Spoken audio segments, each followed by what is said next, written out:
alphas. In that gambling, when these Pandavas accept the invitation of this Duryodhana, it's a game. It's a game of like this. Yeah. What do you say? Dice. It's a game of dice. So and it's a like a friendly game. They invite him. So he's winning. He's happy. What he's winning is like few gold coins or something, like all these things. And then that game slowly, this uncle, he's a very crooked person. He's a big cheat in that game. And then finally he starts cheating. And then this Yudhishthira starts losing. So when you start losing, what you do in gambling? You put more and more bets. He starts getting the money from his kingdom. That's what they want. And then finally he loses his kingdom. Because they are cheating, he doesn't know they are cheating. All the four brothers, they are quietly watching. This is what our brother is doing, elder brother. But elder brother, we cannot speak in front of him. We cannot tell him. That's how their tradition is. So they are quiet. Krishna is missing. Krishna is missing from this scene. He is not there. And they lose. Again he gambles. They say, do you want to win your kingdom back? What is a new bet? He says, me, my four brothers, my wife. And he loses that also. Again, by cheating, they take away everything. And they don't stop there. The Kauravas, the Duryodhana, don't stop there. He says, now your wife is my maid. So they drag her in the parliament naked. That is the worst insult that can happen to a queen. But there is actually a very interesting side to this story. So let me tell you this story. This is very interesting. There has to be some diversion because this story is so complicated. You remember when I told you that Krishna kills this Shishupal? Krishna kills the Shishupal. Shishupal is his cousin, Krishna's cousin. Krishna promises his aunt that he will forgive 100 insults and bad things. When Krishna kills this Shishupal with his Sudarshan Chakra, the wheel, you know how Krishna is shown in his little finger, there's a wheel shown in the picture. So he uses that wheel and it's like a boomerang kind of wheel. So he kills Shishupal, and when the wheel comes back, it hurts Krishna's little finger and it starts bleeding. And this happens in the presence of Pandavas and Draupadi, the wife of Pandavas. By that time Pandavas are married. When his finger starts bleeding, Draupadi is his cousin and she is his devotee. She is his big fan. So she feels the pain and she tears a small piece of her very costly outfit. Queen, she's a queen. So the very costly outfit she tears and she ties it to Krishna. And Krishna feels that devotion and love from Draupadi. And he promises her that I'll pay back the price of every thread that you are tying on my finger.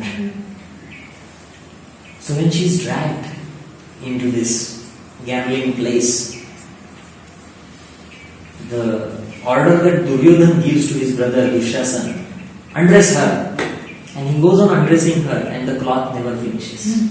That's the story. And the cloth is being supplied by Krishna. That's the story. So he pays back whatever she has done for him. Anyway, it's a part of the story. But this is what happens. They stop it. Bhishma, Drona and the king stop this humiliation.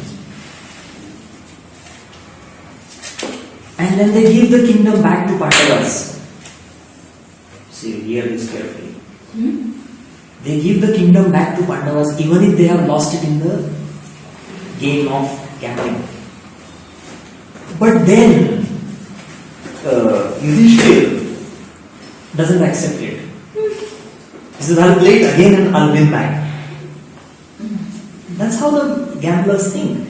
You know, gambling is like a obsession. It's like addiction. There is a, you know, Alcoholics Anonymous. It's an addiction. There's a Gambling Anonymous also. Yes, GA is also there. It's like a psychological problem. It's impulse control disorder. We classify it under impulse control disorder. So then what he bets is again interesting. He says that if now I lose, if I win, I get everything back. If I lose, I will go and live in the forest for 12 years. And the Kauravas add one more thing. They said 12 years in forest and 1 year in hiding. And if we find out where you are in that 1 year, then again 12 years in forest and 1 year in hiding. And stupid Yudhishthira accepts it because he wants to win back everything that he has lost. And naturally, because of the cheating, he loses that also. Then there is no choice because he has given back the kingdom that was offered to him by the blind king. So he has to blame himself. So what they are left with? The king, sometime back, now went into the forest for 12 years. No kingdom, 1 year in hiding, insult of the queen, and they go. And then Krishna comes. He gives a very long lecture, naturally, to Yudhishthira. He says, you think you are the best. Anyway, forget about that aspect. Keep it aside. But what Krishna tells them is very interesting. He says, what you have done is what the Dharma demands. This 12 years that you have got is for preparation. Of what? Preparation for establishing the rightful things. When you go back after 13 years, the kingdom that you establish will be without any weaknesses. The strength that you will acquire will help you rule after that. This is for Dharma. Dharma. You had some weaknesses and you have paid the price for that. Now build yourself to a level where you have no weaknesses. And then you rule. So anyway, I am rushing to the end of 13 years. There's so many stories. So it's all the Pandavas who had to go into the forest? Yes, they had to go into the forest. Why? No fault of theirs. They didn't know that they were cheated by this uncle. He used different dice, he used different things and he cheated them. Because Yudhishthira was a very innocent kind of, like, he could take people easily. He could believe people easily. Yudhishthira was once asked. There's a very funny story. Yudhishthira and Duryodhana. Funny story between these two. Once Dronacharya asks, tell me what is good in this man to these two, because they were seniors. Duryodhana said, I don't see anything good. Everything is bad. This is bad, this is bad, this is bad, this is bad. When Dronacharya asked Yudhishthira, what is good? He gives such a long list of what is good in that person. So Dronacharya says to all of them, see, this is how you should look at people. Glass half full, half empty. Duryodhana was always a negative person. And Yudhishthira was always a positive person. So he could always see positives in people. He could never see negatives. That was his weak point. coming at the end of the 13 years, the term that was agreed to during the dice, during the gambling was, at the end of the successful 13th year, the Pandavas will get their kingdom back. That was the terms, conditions, simple condition. In the gambling, it was accepted, and on that conditions, Pandavas left. When the 13 years were completed successfully, what happened was Duryodhana refused to give their kingdom back. He said, it never belonged to you. I am not giving it back. If you want it, come, let's have a fight. That point was the starting point of Mahabharata war. Now you know how it was enforced on Pandavas, the ones who were easily and honestly they accepted what was agreed to. They go into the forest. No problem. After that, we are not demanding your kingdom, we are demanding our kingdom back, which was in a very bad state, in the 12-year rule. And then Krishna told them, okay, I will talk to the Duryodhana and try and convince him without war. We don't want this war. That's when Duryodhana tells his guards to arrest Krishna, and that angers Yudhishthira as well. Krishna, who is highest respected, you're trying to make an arrest. Why are you trying to arrest him? We will fight. And that's how they decide to fight. Unfortunately for them, Bhishma, his original resolve stands there. What was the original resolve? To protect this kingdom. So even if by heart he is with Pandavas, by his resolve he is forced to support Duryodhana. Dronacharya, because he is employed by the king, the blind king, he is bound. They have nothing against Pandavas. They love Pandavas more than Duryodhana. And so this is the background of the war. What about the political strategic guy, the Buddha or whatever? The guy, Sorry? Remember the guy who the guy who ends up telling them about the wax house and giving them the tunnel? Vidur. Yeah, Vidur. Did he stay? Vidur has no role to play here. So he's just now out of the picture? No, he is there as a prime minister. But he is like employed by that king. He is a prime minister of that He kingdom. won't fight at all. He's not a fighter? No, he is not a fighter. He is a brain. He is a brain. He is not a fighter. And what happens is actually during the war, Vidur gives up everything and goes into the forest. That's the story. Because he doesn't want to deal with this. He is not followed. He goes away. That's the story. Why is the story then told from the position of Arjuna? Why not from just his elder brother who was a king? Okay, see, Arjuna, as per Krishna's description, Arjuna is more pure than Yudhishthira. Arjuna, the name Arjun means the one who is very straightforward, innocent, naive, and very devoted. See, he was a natural yogi. The story of that focus on the bird, such a natural devotion. The Guru tells him, just look at the eye. He says, I am looking at the eye, I don't see anything else. That devotion makes him very special. See, in fact, there is an interesting thing about this also. By the time, I have told you many stories about Krishna, not a lot, but few. Krishna is one of the most powerful of warriors, as his name is established. And then when the two Kauravas and Pandavas, it's decided now that there is no avoiding the war. The war is unavoidable. When it's decided, Duryodhana and Arjun both go to Krishna and ask for his help. He has to help. Duryodhana, the one who tried to arrest him, still wants to help. Look at the heart of Krishna. He doesn't reject Duryodhana. He just treats him as a stupid and idiot. But he has come, so is my guess. What Duryodhana gets is the army of Krishna to fight with him. And the army of Krishna is like the army of this Achilles. You know the story of Achilles?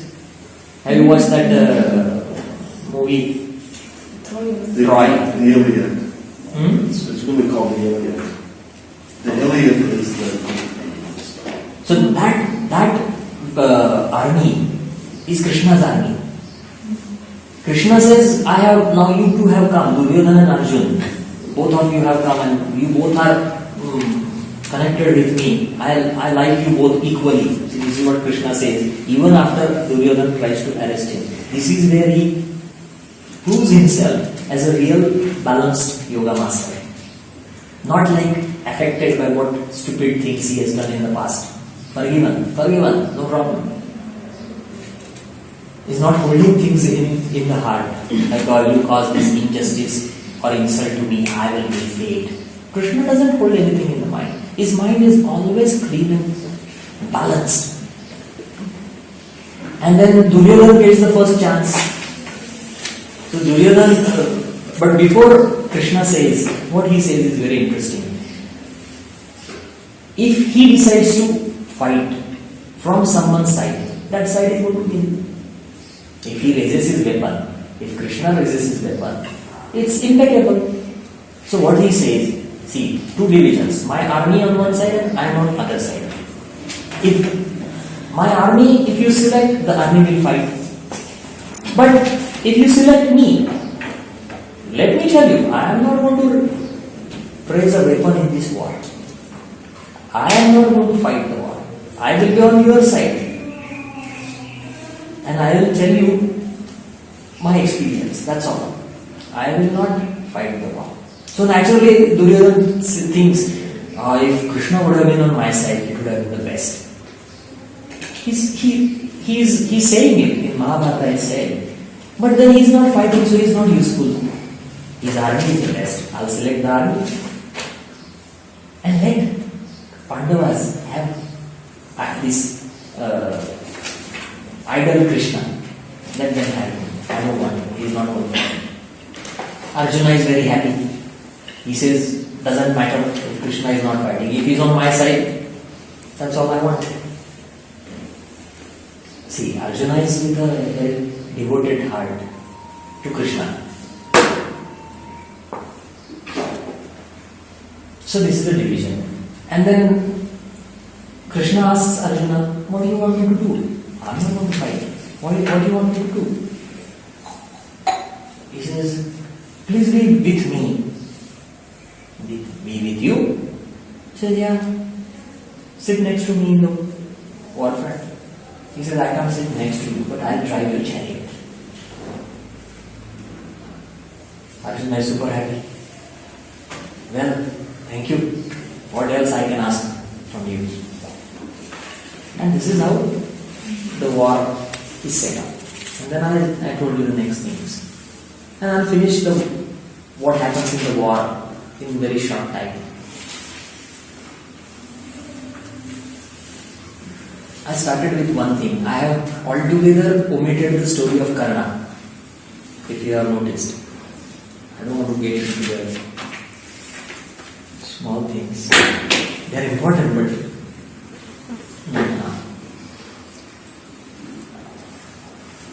you remember Bhishma being cursed by the girl, the princess.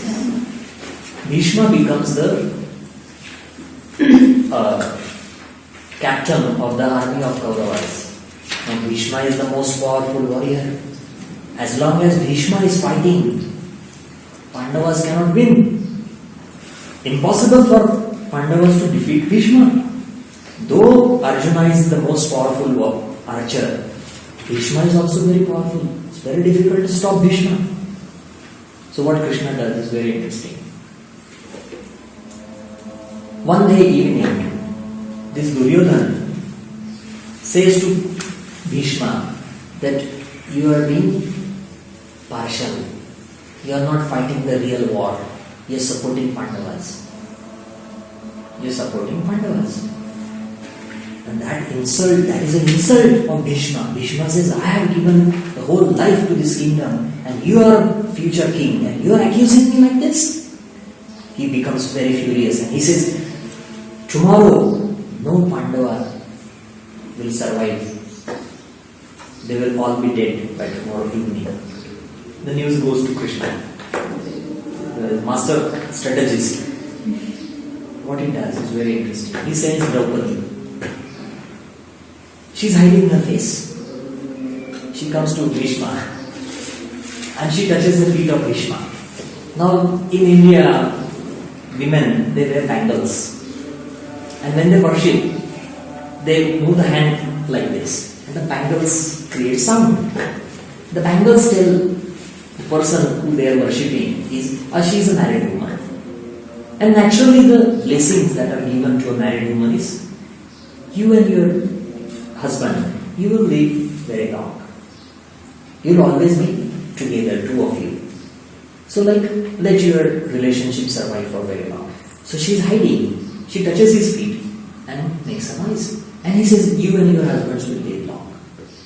And then she looks up. And then Bhishma realizes. And he asks her, did Krishna send you? He says yes. She says yes. Now there's conflicting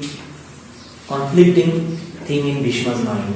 One side he's saying, I'm going to kill Pandavas.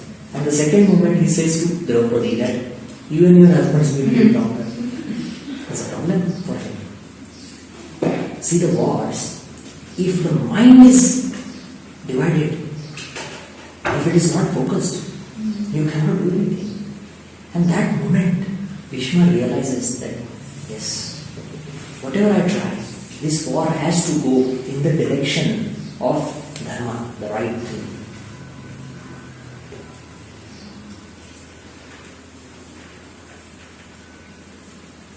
And then he tells Draupadi that tell Krishna that I got his message. And she comes back.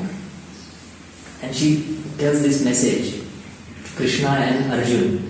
And then Krishna tells Arjuna that invite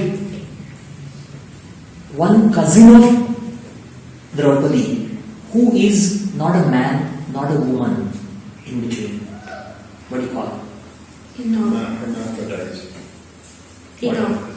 Whatever you say. You understand what I'm saying? Hermaphrodite. The one who doesn't identify himself with man. There's a male and a woman together. Yeah. Yes. Hermaphrodites. So that is actually, that person, his name is Shikhandi. And he's a warrior. But he's not a complete male, not a complete female. And in last life, this Shikhandi was that princess. The one who cursed Bhishma. And Krishna tells Arjuna to take this warrior Shikhandi on his chariot. Arjuna says, why I want to take him on my chariot? He can drive the chariot. Krishna says, I told you, if you want to do it, do it. If not, your choice. Arjuna has no courage to reject anything that Krishna says. So Shikhandi is on his chariot. The moment Bhishma sees Shikhandi, he doesn't see Shikhandi, he sees the lady who cursed him. Because for Bhishma, it's the same lady. The moment he sees her, he puts down his weapons. Because not to fight against woman. I cannot fight against woman. If a woman is in front of me, how can I raise my weapon? He puts down the weapon. Krishna tells Arjuna, what are you looking at? Why are you nervous? Arjuna says, no. Krishna asks, what's happening to you? Do your duty. Bhishma, one by one, all these interesting things played, and finally the war is won by. So was Arjuna who ended up killing him? He was not killed. He disabled him.